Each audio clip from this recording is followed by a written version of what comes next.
그동안 한국 방산이 간절히 원했던 K9 자주포의 미국 진출이 한 걸음 더 가까워졌습니다. 미국이 진행하는 자주포 현대화 사업에 우리 대한민국이 참여하게 된 것입니다. 한국의 한화에어로스페이스는 미국이 진행하는 자주포 현대화 사업의 성능 실증을 받기 위한 계약을 체결하였으며 오는 11월부터 본격적인 테스트가 시작될 예정입니다. 미국이 자주포 현대화 사업을 위해 직접 한국산 자주포의 성능 검증을 진행한다는 것만으로도 매우 놀라운 일이지만 한국과 미국의 자주포 개발 역사를 생각하면 그 의미는 더욱 남다릅니다. 한국이 처음 자주포를 보유한 것은 미국의 M109A2 자주포를 라이선스 생산했던 K55 자주포인데요. 한국이 K55 자주포를 처음 생산하던 1985년만 하더라도 한국은 자체 기술력으로는 아직 자주포를 만들지 못했던 나라였습니다. 그나마 라이선스 생산한 K55의 최대 사거리는 24km 수준으로 한국이 자체 개발했던 KH179 155mm 견인포의 최대 사거리인 30km보다도 짧은 사거리를 보유하고 있었습니다. 하지만 그로부터 무려 40년에 가까운 세월이 흐른 지금은 상전벽해라는 말이 어울릴 정도로 한국과 미국의 자주포 위상은 완전히 뒤집혔습니다. 한국은 K55 자주포를 생산한 경험을 토대로 세계 최고의 자주포로 평가받는 K9 자주포를 개발하는 데 성공했으며 이를 기반으로 K55를 K55A1으로 개량하기까지 성공했습니다. 반면 미국은 여전히 M109 계열의 자주포를 개량하여 운용하고 있지만 한국에 기술을 전수해주던 시절과 비교하면 이제는 역으로 한국의 기술이 필요한 상황이 되었는데요. 미국은 조금 더 우수한 화력의 자주포를 개발하려 많은 노력을 기울였으나 연이은 실패와 중단을 거치며 이에 대안 중 하나로 한국산 자주포의 성능을 직접 테스트해 보려는 것입니다. 그래서 준비했습니다. 오늘은 미국 시장 진출에 한 발 더 다가간 K9 자주포의 성능 실증, 계약 소식에 대해 자세히 알려드리겠습니다. 여러분의 구독과 좋아요가 꺼리튜브 운영에 많은 힘이 됩니다. 제 아무리 세계 최강의 미군이라 할지라도 유일하게 해결하지 못하고 있는 고민은 육군의 화력 지원을 담당할 자주포 전력의 현대화입니다. 기존의 미국은 사거리 연장, 자주포 사업, ERCA로 명명되는 프로젝트를 통해 지금보다 훨씬 더 길어진 사거리를 보유한 포병 전력을 구축하려 했으며 다양한 자주포 테스트를 진행했지만 모두 실패로 끝나고 말았습니다. 괴물 자주포로 기대를 모았던 XM2001, 크루세이더 이외에도 미래형 전투체계 사업에서 준비하던 XM1203의 개발도 포기한 미국은 야심찼던 계획과 달리 아직까지 M109 팔라딘 계열의 자주포에서 벗어나지 못하고 있습니다. 전 세계에서 유일하게 제대로 된 5세대 전투기를 운용하고 있고 항공모함과 핵잠수함을 비롯하여 온갖 최첨단 무기를 만들어내는 미국이 유독 자주포 분야에서만 고전을 면치 못하고 있는 것이 상당히 의아할 수 있는데요. 세계 최강의 전력을 자랑하는 미군이 유독 자주포 분야에서 고전하는 가장 큰 이유는 그동안 지나치게 근접 항공 지원에만 매달린 부작용입니다. 미군은 그 어떤 나라보다 근접 항공 지원을 적극적으로 활용하는 나라입니다. 이를 상징하는 재미있는 이야기가 있는데 군에서는 식별이 불가능한 부대와 마주치면 그 부대 머리 위로 총알을 한 발 쏴보라는 말이 있습니다. 만약 총알을 발사한 지 5분가량 지나서 머리 위로 공습을 퍼붓는다면 그것은 미군이라는 것인데요. 그만큼 미군을 상징한다고 해도 과언이 아닌 것이 다수의 근접 항공 지원이었습니다. 그 어떤 나라보다도 강력한 공중전력을 갖춘 미군은 한국처럼 다수의 포병 전력을 보유하지 않아도 지상군에 대한 화력 지원이 충분하다고 판단했고 이러한 이유로 대다수의 화력 지원은 철저하게 근접 항공 지원에 초점을 맞춘 작전 교리를 가지고 있습니다. 하지만 미군이 믿고 있던 근접 항공 지원이 절대로 만능은 아니라는 것이 아프가니스탄 등에서 드러난 것입니다. 미군이 보유한 전투기의 수량과 성능이 매우 뛰어난 것은 맞지만 항공기의 특성상 작전 시간이 상대적으로 짧다는 문제가 드러났으며 여기에 더해 오폭 문제가 수면 위로 떠올랐습니다. 아프가니스탄 전쟁에 참전했던 미군과 동맹군 전사자의 25%가 미군의 오폭으로 인해 발생한 희생자인데요. 여기에 더해 아군에 대한 오폭뿐만 아니라 민간인에 대한 오폭까지 발생하며 미군이 믿고 있던 근접 항공 지원이 절대로 무적의 작전 교리는 아니라는 것이 밝혀졌습니다. 게다가 러시아 우크라이나 전쟁 등을 거치면서 여전히 지상에서 포병만큼 강력한 화력 자산은 없다는 것이 실전 사례로 증명이 되자 미국 이외에도 다수의 나라들이 더 강력하고 뛰어난 자주포를 보유하기 위한 노력을 앞다퉈하고 있는데요. 미군 역시 사거리를 확장한 자주포를 보유하기 위해 M109A7의 58구경장 포신을 장착하여 70km의 사거리 달성에 성공하기도 했습니다. 포신의 길이를 연장시키는 것은 포탄 사거리를 증대시키기 위해 가장 손쉽게 사용하는 방법으로 늘어난 포신의 길이만큼 포탄은 포신 내부에서 추진력을 더욱 확보할 수 있기 때문입니다. 하지만 무작정 연장시킨 포신은 내구성이 떨어질 수 있다는 치명적인 약점도 함께 보유하고 있으며 미군도 포신의 빠른 내구성 마모를 해결하지 못해 ERCA를 중단시킨 것입니다. 포병에게 있어 포신의 마모는 상당히 중요한 문제인데요. 사거리 확장을 위해 고위력의 장약을 사용하게 되면 포탄이 포신의 내부를 갉아먹는 현상이 더욱 빨리 발생합니다. 그리고 포신의 마모도는 포탄의 포구 초속에 영향을 미치며 포구 초속이 달라진다는 것은 그만큼 사격 재원 산출과 정밀한 포격에도 부정적인 영향을 미치게 됩니다. 그래서 한국도 풀오버 게이지 측정이란 것을 통해 항상 포신의 마모를 추적 관리할 정도로 많은 신경을 쓰고 있는 요소인데요. 미군은 물리적으로 사거리 연장에 성공하였지만 이러한 포신 마모를 완전히 해결할 수 없었던 것입니다. 결국 이렇게 중단된 ERCA는 자주포 현대화 사업이라는 이름으로 다시 진행되게 되었고, 미군이 원하는 자주포는 이동성, 생존성, 신뢰성을 더욱 강화하고 사거리와 발사 속도를 증가시키는 것이 목표입니다. 한국은 이미 이전부터 K9A2를 미국에 진출하려는 야욕을 가지고 있었고, 미국도 2022년부터 K9 자주포를 지속해서 테스트해 왔습니다. 또한 2024년에는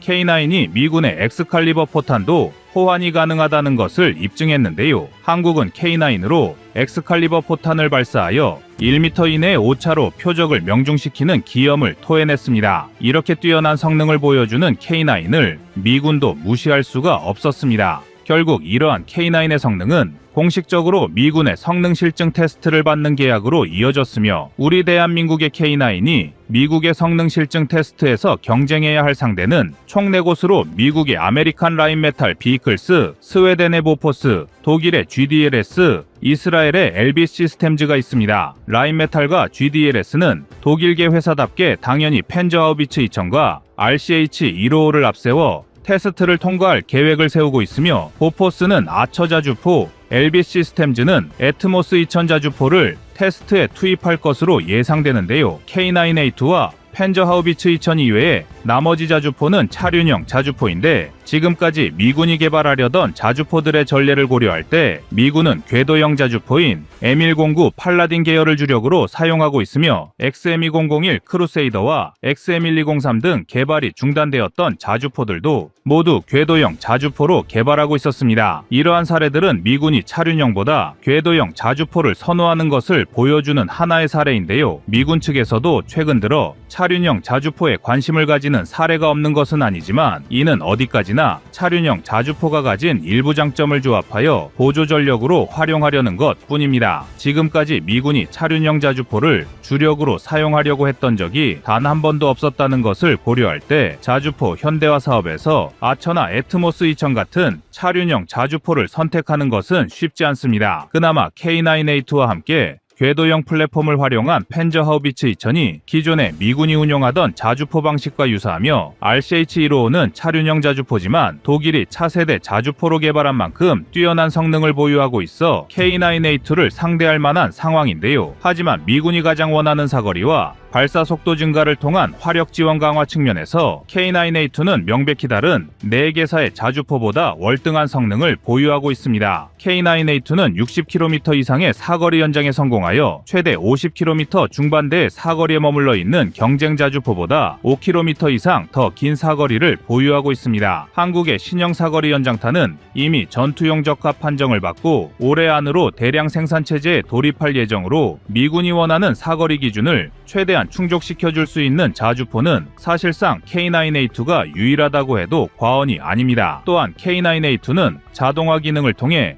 분당 열발의 최대 발사 속도를 보유하고 있는데, 분당 분당 8발에서 9발을 넘기는 것도 쉽지 않은 아처와 애트모스 2000이 넘볼 수 있는 수준이 아닙니다. 그나마 팬저 하우비츠 2000과 RCH-155는 동급 수준의 최대 발사 속도를 보유하고 있지만 한국의 K9 자주포는 K10 탄약 보급 장갑차의 지원을 받을 수 있다는 점에서 화력의 지속성이 우월합니다. 즉, 팬저 하우비츠 2000과 RCH-155는 최대 발사 속도로 임무를 수행하면 수분 이내에 포탄 재고가 바닥나 추가 보급을 받기 위해 돌아와야 하지만 K9A2는 곧바로 K10의 탄약 지원을 받으며 계속해서 임무를 수행할 수 있다는 전술적 강점을 보유하고 있습니다. 대포병 레이더 등의 발달로 인해 포병은 점차 1분, 1초가 아까울 정도로 신속한 임무가 중요해지는데 K9A2는 더 긴 사거리와 빠른 발사 속도에 더해 탄약 보급의 효율성까지 모두 갖춰 현대전장에서 포병이 보유해야 할 모든 장점을 보유하고 있는 것입니다. 분명 K9 자주포는 미군이 원하는 모든 조건에 가장 부합하는 성능을 가지고 있다는 것은 부인할 수 없는 사실인데요. 다가오는 11월에 진행될 성능 실증 테스트에서도 좋은 결과가 나오기를 기대하며 대한민국 포방부의 위용을 과시할 것이라 기대합니다.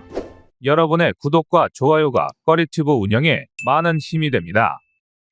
다음은 24년 9월 9일 쌍열 자주포 영상입니다. 흔히 자유진영에서 세계 4대 자주포라고 하면 한국의 K9을 비롯하여 독일의 펜자흐비치 2000, 미국의 M109 A6 팔라딘, 영국의 AS90을 손꼽습니다. 그 중에서도 K9과 펜자흐비치 2000은 세계 최고의 자주포 타이틀을 놓고 항상 끊임없는 경쟁을 펼치고 있는데요. 그런데 세계 최강의 자주포를 표방하던 무기는 따로 있습니다. 전 세계 자주포 마니아들에게 가장 오랜 떡밥으로 남아있는 무기는 러시아가 큰소리쳤던 2S-35 칼리차입니다. 칼리차가 수많은 밀리터리 덕후의 관심을 집중적으로 받은 가장 큰 이유는 동일 구경의 포신 두 문을 결합한 쌍열 포신 자주포로 기획되었다는 점입니다. 게다가 칼리차는 두 개의 포신 모두 수랭식으로 설계하여 일반적인 공랭식 포신보다 냉각에 이 점까지 갖춰 일반적인 자주포는 절대로 가질 수 없는 화력을 갖출 것으로 기대를 모았습니다. 러시아에서 공개한 설계상의 스펙으로는 분당 최대 32발의 포탄을 사격할 수 있으며 서방 해군 전문가들은 여러 물리적 한계를 고려하여 실질적으로 분당 최대 16발 정도를 사격할 수 있을 것으로 예상되어 칼리차는 전 세계 포병 역사를 뒤흔들 괴물 자주포로 기대를 모았습니다. 가장 진일보된 자주포인 K9A2와 펜자흐비치 2000이 분당 9발의 최대 발사 속도를 가지고 있다는 점과 비교하면 칼리차의 스펙상 성능이 얼마나 무시무시한지 감이 오실 텐데요. 게다가 두 개의 포신을 장착한 포탑은 무인화 기능까지 갖추었으며 자주포에 적재할 수 있는 포탄이 50발 정도에 불과하다는 단점을 보완하기 위해 자동으로 탄약 보급이 가능한 신형 탄약 운반 차량도 함께 개발할 예정이었습니다. 게다가 강력한 포탑 이외에도 러시아가 자랑하는 T-14 아르마타 전차의 차체를 개량하여 자주포에 사용하려 하는 등 이론상의 스펙은 지금까지 등장한 어떤 자주포도 따라올 수 없는 모습을 보여줬습니다. 하지만 이러한 성능 재원을 모두 덮어버리는 칼리차의 가장 큰 단점이 하나 있었는데 그것은 바로 개발국이 러시아라는 점입니다. 러시아 무기는 T-14와 수호이 57의 사례에서 볼 수 있는 것처럼 이론상의 성능은 훌륭하지만 막상 그 실체는 제대로 찾아볼 수 없는 경우가 상당히 많은데 칼리차도 이러한 러시아의 전통에서 벗어날 수 없었던 것입니다. 실전 검증 없는 뻥스펙으로 유명한 중국산 무기만 하더라도 최소한 수백 대 이상의 생산 수량이 확인되고 주요 부대 제대로 된 배치가 이루어지는 것이 확인되지만 러시아는 그러한 모습조차도 확인하기 어려울 정도로 대부분의 신형 무기가 페이퍼 플랜이나 프로토타입 수준을 넘어서지 못하고 있습니다. 결국 최종적으로 모습을 드러낸 2S-35 칼리차는 너무도 흔한 자주포의 형상을 가지고 있었으며 드러난 성능도 다른 나라의 자주포에 비하여 그다지 특출난 모습을 찾기 어렵습니다. 먼저 T-14 아르마타 전차의 차체를 활용하려던 자주포 차체는 정작 원형이 되는 T-14의 생산 차질로 인하여 국여지책으로 T-90 차체를 자주포용으로 재활용하였습니다. 흔히 자주포를 두고 많은 분이 포신과 포탑 등에만 관심을 가지는 경향이 많지만 사실 자주포의 차체는 매우 중요한 문제인데요. 폴란드는 AH-S크라프를 개발하는 과정에서 자국의 방산업체가 개발한 차체를 사용했으나 자주포의 반동을 전혀 흡수하지 못하여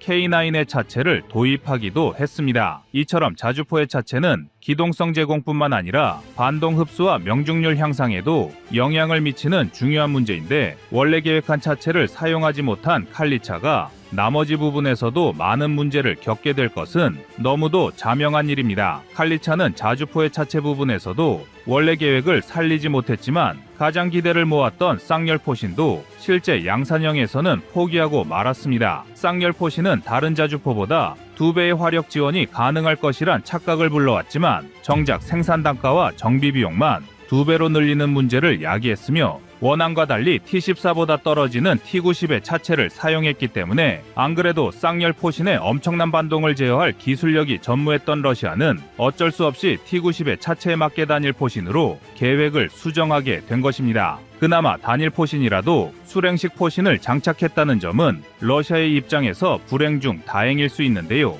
러시아는 단일 포신으로 분당 16발의 최대 발사 속도를 확보하기 위해 수랭식 152mm 포신을 사용하였다고 밝혔습니다. 그런데 유럽의 군사 전문 매체들은 러시아가 주장하는 분당 16발의 최대 발사 속도가 허구일 확률이 높으며, 실질적으로는 분당 8발 수준의 최대 발사 속도를 가지는 것으로 추정하고 있습니다. K9A2가 분당 9발의 최대 발사 속도를 가지고 있는 것과 비교하면 포신 냉각에 더 유리한 수랭식 포신을 장착하고도 더 뒤떨어진 최대 발사 속도를 확보한 러시아의 기술력이 새삼 대단하게 느껴지는데요. 더욱 충격적인 것은 칼리차의 화력을 보조할 탄약 운반 차량도 기존의 구상과는 다르게 궤도형이 아니라 트럭 방식으로 변경되었다는 것입니다. 트럭을 활용한 포탄 보급은 궤도형 장갑차보다 운전 속도가 더 빠를지 몰라도 전시 상황에서 기동로에 많은 제약을 받을 뿐만 아니라 포탄을 보급하는 과정에서 적의 공격에 손쉽게 노출되는 치명적인 약점을 가지고 있습니다. 게다가 한국은 이미 지금으로부터 약 20년 전에 K-10 탄약 보급 장갑차를 개발하여 완전 자동으로 포탄을 재보급해줄 수 있는 시스템을 갖췄지만, 러시아는 트럭에 기계팔을 장착하여 일부 자동화만 시도하는 등 소문난 잔치에 먹을 것이 전혀 없는 초라한 칼리차 개발 현황을 보여주고 있습니다. 이렇게 우여곡절 끝에 아주 평범한 자주포로 탄생한 칼리차는 러시아 우크라이나 전쟁에 극소수가 투입되긴 했으나, 역시 러시아가 자랑하는 상당수의 신식 무기와 같이 여전히 대량 생산 체제에는 들어가지 못한 것으로 파악되는데요. 그런데 러시아가 꿈꾸던 자주포 체계를 만들어가는 나라가 있어 전 세계의 주목을 받고 있습니다. 그것은 역시 세계 1위의 포병 국가이자 포방부라는 별칭을 가진 우리 대한민국입니다. 대한민국의 K9 자주포는 러시아의 실패작인 칼리차와는 전혀 다른 행보를 걷고 있습니다. 한국은 러시아가 칼리차에 도입했거나 또는 도입에 실패한 기술들을 하나씩 K9에 접목하며 세계 최강의 자주포를 만들어내고 있는데, 벌써부터 K9A2를 뛰어넘는 K9A3까지 구상을 완료해둔 상태입니다. K9A2는 60km가 넘는 최대 사거리를 보유하고 있으며, 분당 9발의 최대 발사 속도와 완전 자동화된 재장전 방식까지 갖춰 세계에서 가장 발전된 자주포로 평가를 받습니다. 하지만 만족을 모르는 대한민국 국방부는 K9A3에 대한 개량 계획을 구축하고 전 세계의 어떤 군사 강국도 만들어내지 못한 자주포를 준비하고 있습니다. 그리고 K9A3에서 가장 주목할 만한 성능 개량은 수랭식 포신과 약실 개량입니다. 한국은 K9A2까지는 일반적인 공랭식 포신을 사용하고 있기 때문에 이론상으로는 칼리차의 수랭식 포신보다 포신 냉각 측면에서 다소 불리한 조건을 갖추고 있습니다. 그럼에도 불구하고 8발의 최대 발사 속도를 가진 칼리차보다 더 빠른 9발의 최대 발사 속도를 가지고 있는데요. 하지만 K9A2는 더 우수한 최대 발사 속도를 보유할 수 있는 다른 역량을 갖췄음에도 불구하고 포신과 약실 등의 과열 문제를 방지하기 위해 분당 9발을 넘지 않는 선에서 만족할 수밖에 없었습니다. 하지만 K9A3는 새로운 포열 냉각 기술을 탑재하여 포신 과열 문제를 해결하고 분당 10에서 12발이 넘는 최대 발사 속도를 보유할 예정이며, 이러한 성능을 보유하기 위해 칼리차와 비슷한 방식의 수랭식 포신을 장착할 것으로 전망됩니다. 여기에 더해 K9A3에서는 완전히 무인화된 운용 방식을 채택할 예정인데, 이러한 무인화 운용은 사실 러시아에서 간절히 원했던 방식입니다. 최근 러시아는 무인으로 운용할 수 있는 122mm 자주포를 공개하는 등 자주포 전력을 무인으로 운용하는데 큰 노력을 기울이고 있습니다. 하지만 정작 공개된 무인 자주포는 최고 속도가 시속 12km에 그쳐 전장에 투입하기에는 너무도 빈약한 기동성을 가지고 있습니다. 하지만 한국은 이미 시속 40km가 넘는 속도의 무인 장갑차를 개발하였을 정도로 무인 장비 개발 능력이 매우 월등한 수준이며, 이러한 기술을 K9A3에 접목하여 러시아가 제대로 개발하지 못한 무인 자주포를 제작할 예정입니다. 자주포는 지상 전력 중에서도 무인화로 개발하기에 가장 적합한 무기 체계입니다. 후방에서 화력을 지원하는 포병의 특성상 전방의 보병, 기갑과 달리 무인화를 통해 소규모의 인원으로 편제를 조정하기에 용이하고, 연평도 포격전처럼 적의 포탄이 낙탄되는 유사시에도 아군의 포병 병력이 안전한 곳에서 원격으로 대화력전을 수행할 수 있다는 점에서 앞으로는 포병의 무인화가 더욱 중요해질 전망입니다. 그리고 다양한 지상 전력에서 이미 상당한 무인 기술력을 확보한 한국은 러시아의 칼리차 따위와는 비교가 안 되는 자주포를 개발할 것으로 기대를 모읍니다. 러시아는 세계 2위의 군사력을 보유했다는 평가와 달리 점차 실체가 불분명한 무기로 전 세계 밀리터리 마니아들의 조롱을 자처하고 있는데요. 푸틴과 러시아가 자랑했던 쌍열 자주포도 결국 상상 속의 동물처럼 그들의 희망사항으로 그쳤습니다. 하지만 명실상부 세계 1위의 포병 전력을 구축했다고 평가를 받는 한국은 이미 세계 자주포 시장의 70%를 점유한 K9을 보유하고 있을 뿐만 아니라 착실한 성능 개량을 통해 세계 최고의 자리를 유지하려는 노력을 아끼지 않고 있습니다. K9A2를 뛰어넘어 자주포의 혁신을 보여줄 K9A3의 위풍당당한 모습을 기대하겠습니다. 이상 꺼리튜브의 두 번째 미션이었습니다.